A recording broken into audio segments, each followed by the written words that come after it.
नमस्कार दोस्तों, जय हिंद, वंदे मातरम। सभी मित्रों का, सभी शिक्षक बंधुओं का स्वागत अभिनंदन करते हैं दोस्तों जायसवाल कोचिंग सेंटर पर। दोस्तों मैं आपके साथ जायसवाल सर बात करेंगे संस्कृत शिक्षण विधि के बारे में।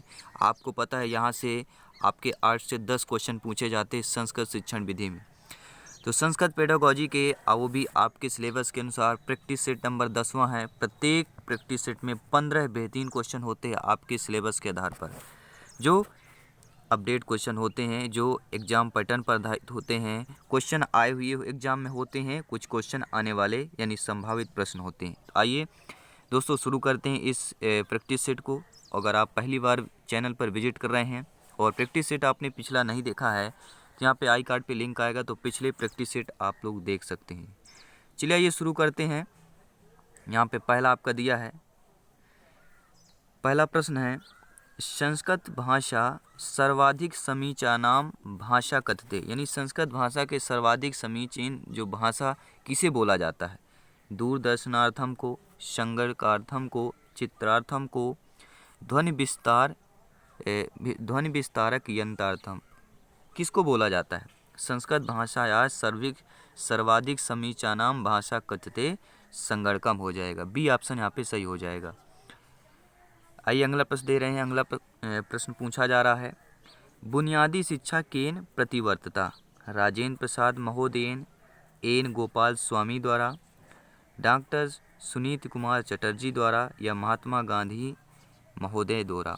तो आप लोग सभी लोग जानते हैं बुनियादी शिक्षा जब भी बात की जाती है तो आपके महात्मा गांधी है, यानी बुनियादी शिक्षा के प्रवर्तक आपके महात्मा गांधी हैं। तो आप लोग समझ सकते हैं। सभी क्लासेज हैं दोस्तों, एक बार वीडियो को दिल से लाइक करेंगे। अगला प्रश्न आइए स्क्रीन पर है, और प्रश्न क्या पूछा जा रहा है देखते हैं। रिक्त स्थानम पूर्यता, देखिए सूक्त दी है, इस सूक्त को रिक्त स्थान की पूज करना है। संज्ञेय शक्ति कलौ, धर्मे होगा, कार्य होगा, युगे होगा, वर्षे होगा, क्या होगा सही आंसर? आइए देख लेते हैं।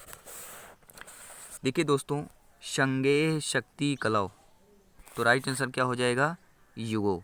संज्ञेय शक्ति कलौ युगे, तो यहाँ पे सी ऑप्शन यहाँ पे सही हो जाएगा आपका। आइए अगला प्रश्न देख रहे हैं दोस्तों। अगला प्रश्न क्या पूछा जा रहा है, मौखिक परीक्षा प्रकाराणि सन्ति, यानी मौखिक परीक्षा के कितने प्रकार हैं? मौखिक परीक्षा के कितने प्रकार हैं? शलाका परीक्षा, शास्त्रार्थम हो गया, इसके बाद है आपका भाषणम या सर्वाणी।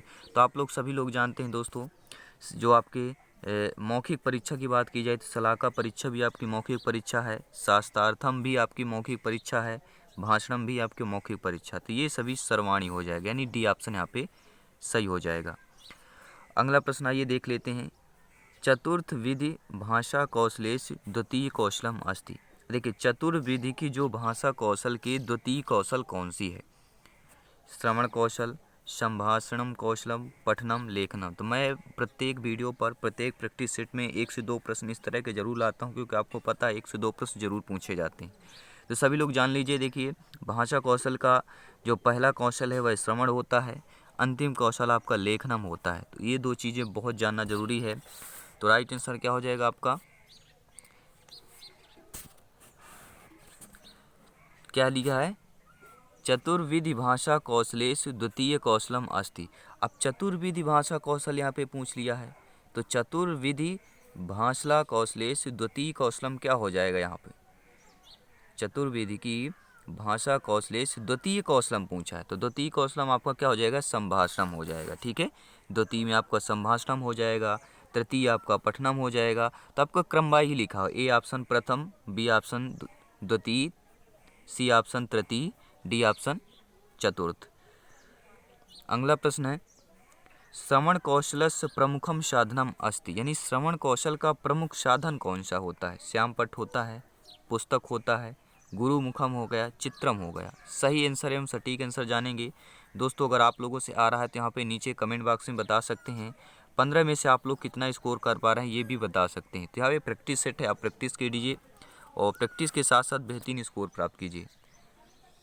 तो श्रवण कौशलस्य प्रमुखम साधनम अस्ति, सही आंसर क्या हो जाएगा? गुरु मुखम, यानी गुरु के मुख के द्वारा ही श्रवण कौशल प्रमुख साधन माना जाता है। अगला प्रश्न आइए देख लेते हैं। प्रमुखम, ये तो क्वेश्चन आपका हो गया है, 8 नंबर क्वेश्चन। देखते हैं क्या पूछा जा रहा है। संस्कृत शिक्षणे कानि उपकरणानि प्रयुक्तानि सन्ति, यानी संस्कृत शिक्षण में कितने उपकरण प्रयुक्त किए जाते हैं, यानी कौन सा उपकरण, यानी संस्कृत शिक्षण में कौन सा उपकरण आपका प्रयुक्त किया जाता है। तो सही आंसर जानेंगे। संस्कृत शिक्षण में दोस्तों जिस उपकरण का प्रयुक्त किया जाता है वह आपका दृश्य और शब्द उपकरण, यानी सुनना और देखना, दृश्य शब्द उपकरण का प्रयोग किया जाता है संस्कृत शिक्षण में। तो आपका डी ऑप्शन यहाँ पे सही हो जाएगा। अगला प्रश्न आइए देख लेते हैं। अनुवाद शिक्षणस्य विधयः सन्ति, अनुवाद शिक्षण के कितने विधि हैं। यह कि अनुवाद शिक्षण की विधि है पुस्तक विधि, द्विभाषी विधि, तुलना एवं अनुकरणीय विधि या सभी हैं। सर्वा यानी सभी होता है। तो यहाँ पे सही आंसर क्या हो जाएगा दोस्तों। अनुवाद शिक्षण की विधि आपकी पुस्तक विधि भी है, द्विभाषा विधि भी है, तुलना एवं अनुकरण विधि भी है। तो आपका क्या हो जाएगा, सर्वाय हो जाएगा, यानी डी ऑप्शन यहाँ पे सही हो जाएगा। अगला प्रश्न क्या है दोस्तों। मूल्यांकनस्य कति भेदाः सन्ति, यानी मूल्यांकन के भेद हैं। एकम भेद, द्वि, चत्वारः, पंच। मूल्यांकन के कितने भेद हैं, यानी मूल्यांकन कितने प्रकार से किया जा सकता है, भेद कितने हैं मूल्यांकन के। तो आपके देखिए द्वि, मूल्यांकन के दो भेद हैं। मैं आपको बताया था जब मैं आपको कंसेप्ट पढ़ा रहा था पेडागोजी के। तो आप प्लेलिस्ट में जाइए संस्कृत शिक्षण शास्त्र के, वहाँ पे आपको कंसेप्ट के वीडियो मिलेंगे, उनको ज़रूर सभी जो भी 8-9 पार्ट पे हैं उनको ज़रूर देखिए, क्योंकि वहाँ पर मैंने डिटेल से आप लोगों को बताया था। और ये भी बोला था प्रैक्टिस सेट आपके संस्कृत लैंग्वेज में ही कराएंगे। प्रश्न है संस्कृत शिक्षणे मौखिक काव्यव्यक्ते साधनम मस्ति, यानी संस्कृत शिक्षण के मौखिक को अभिव्यक्ति का साधन कौन सा माना जाता है। कविता पाठ, कथा वाचन, चर्चा परिचर्चा या सर्वे, यानी कि ये सभी। तो संस्कृत भाषा शिक्षण का मौखिक अभिव्यक्ति का साधन जो माना जाता है वह आपका कथा वचन भी है, कविता पाठ भी है और चर्चा परिचर्चा भी, यानी सर्वे हो जाएगा, उपरोक्त सभी हो जाएगा। अगला प्रश्न आइए देख लेते हैं। व्याकरण पाठ योजनायाम नास्ति, यानी व्याकरण पाठ योजना का पाठ योजना नहीं है, कौन सा नहीं है। आपका कैसा हो गया, नेगेटिव प्रश्न है। तो व्याकरण पाठ योजना नहीं है, कौन सी नहीं। तो इसके लिए जानना जरूरी कौन कौन से हैं। देखिए छात्राणाम शब्दस्य भंडारस्य अभिवर्धने, यह व्याकरण पाठ योजना है। शुद्ध संस्कृत लेखनस्य योग्यता उत्पादन, ये भी व्याकरण के पाठ योजना है। विचाराव्यक्ति शक्त्युत्पादनम, ये भी आपकी व्याकरण के पाठ योजना है। जब ये ABC 3 आप तो समझ लीजिए डी ऑप्शन आपका व्याकरण पाठ योजना का नहीं है। यानी अत्यधिक धनार्जम कर्तुम क्षमता उत्पादन, यानी अत्यधिक धन अर्जित करना या अर्जित करने की क्षमता उत्पादन करना। तो अत्यधिक धन आपका व्याकरण पाठ योजना का यहाँ पे प्रकार नहीं होता है। तो आपका डी ऑप्शन यहाँ पे सही हो जाएगा अकॉर्डिंग टू क्वेश्चंस। आइए अगला प्रश्न देख रहे हैं दोस्तों। अगला प्रश्न क्या यहाँ पे दिया है। प्रश्न आपका पूछा जा रहा है कि त्रिभाषा सूत्रे संस्कृतस्य स्थानम वर्तते, यानी त्रिभाषा सूत्र का संस्कृत में स्थान कौन सा है। वैकल्पिक स्थान है, अनिवार्य स्थान है, आवश्यक स्थान है या नस्यतेव, यानी कि स्थान ही नहीं है। तो त्रिभाषा सूत्र का संस्कृत में क्या स्थान है। तो ये आपका वैकल्पिक स्थान पर दिया गया है। जो त्रिभाषा सूत्र है संस्कृत में उसको स्थान जो है वैकल्पिक यहाँ पे दिया गया है। अगला प्रश्न आइए देख ले रहे हैं। उपचारात्मक शिक्षणेन किम भवति, यानी उपचारात्मक शिक्षण किसको बोल सकते हैं। छात्राणाम त्रुटि निवारणम, पठनस्य पुनः अभ्यास, लेखन कलाशु निपुणता या सर्वे हो जाएगा, यानी कि सभी। तो उपचारात्मक शिक्षण कौन कौन से हो जाएंगे दोस्तों। तो आपके देखिए छात्राराम त्रुटि निवारण भी हो जाएगा, पठनस्य पुनः अभ्यास भी हो जाएगा और लेखन कालेषु निपुणता, यानी लेखन में निपुणता होना। तो ये सभी आपकी उपचारात्मक शिक्षण हो जाएंगे, यानी कि उपयोग सभी हो जाएगा। आइए अगला प्रश्न देख रहे हैं दोस्तों। और अगला प्रश्न आपका क्या कह रहा है यहाँ पे। देखिए ये सर्वे गुणाः आश्रयन्ति, ये कि सूक्ति दी गई है, इस सूक्ति को पूरा करना है। तो सर्वे गुणाः आश्रयन्ति, निधानम होगा, कांचनम होगा, सौंदर्यम होगा, ज्ञानम होगा। तो सूक्ति को आपको यहाँ पे पूर्ति करना है। तो सर्वे गुणाः क्या हो जाएगा, कंचनम आश्रयन्ति, यानी कि यहाँ पे बी ऑप्शन आपका सही हो जाएगा। दोस्तों उम्मीद करता हूँ ये सभी क्वेश्चन आपको अच्छे तरीके से समझ में आ रहे होंगे। और इस प्रकार के ये सभी क्वेश्चन आ गए तो आप लोग भैया समझ सकते हैं कि 15 में से 15 आप लोग हासिल करेंगे। सभी प्रैक्टिस सेट अटेंड करें दोस्तों। प्रश्न है शिक्षण शब्दे मूल धातु वर्ते, यानी शिक्षण शब्द की मूल धातु कौन सी होगी। शिक्षण शब्द दिया है, ठीक है, शिक्षण आपको यहाँ पे नोट कर लेना। शिक्षण शब्द में आपको मूल धातु बताना है, ये आपका शिक्षण शब्द हो गया, ठीक है। इसमें आपको मूल धातु बताना है।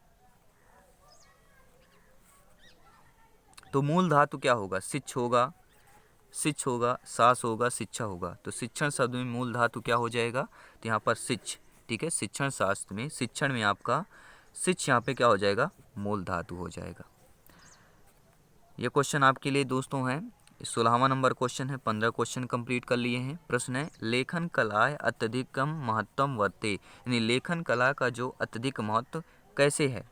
मंचेषु है, नाट्यस्थलेषु है, गृहेषु है या विद्यालयेषु है, क्या हो जाएगा सही आंसर एवं सटीक आंसर जानते हैं। आइए सटीक आंसर देखिए, लेखन कला में अत्यधिक महत्व जो होता है वह विद्यालय का होता है। लेखन कला का अत्यधिक महत्व आपके विद्यालय का होता है। तो आज आपको एक एक्स्ट्रा क्वेश्चन करा रहे हैं दोस्तों, 16वां क्वेश्चन है। ये इंपॉर्टेंट क्वेश्चन था इसलिए यहाँ पे सबमिट किया गया है। तो दोस्तों उम्मीद करता हूँ सभी क्वेश्चन आपको अच्छे तरीके से समझ में आ रहे होंगे।